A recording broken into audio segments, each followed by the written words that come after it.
উমা সবাই এবার বাহবালির মতো হাতে তালি দিচ্ছে। ইশরাক ভাইয়ের এই ভিডিও নিয়ে পুরো দেশ তুলপার হয়ে গেছে ভাই। এভাবে চিপাই থেকে কিভাবে সবার সামনে এসে সবার ফোকাসে আসা যায়, এটা ইশরাক ভাই প্রমাণ করে দিচ্ছে ভাই। এটা থেকে একটা শিক্ষণীয় বিষয় কি জানেন ভাই? শত বাধার উপেক্ষা করে আমি সবার সামনে আসতে হবে। আমি নেতা হতে চাই, আমি নেতা না হয়ে আমি ছাড়বো না।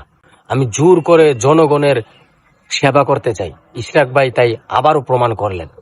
ইশরাক ভাইকে সেলুট। এমন নেতাই বাংলাদেশে চাই, যারা নাকি পিছন থেকে সামনে আসতে পারে না, তারা আবার কিসের নেতা ভাই?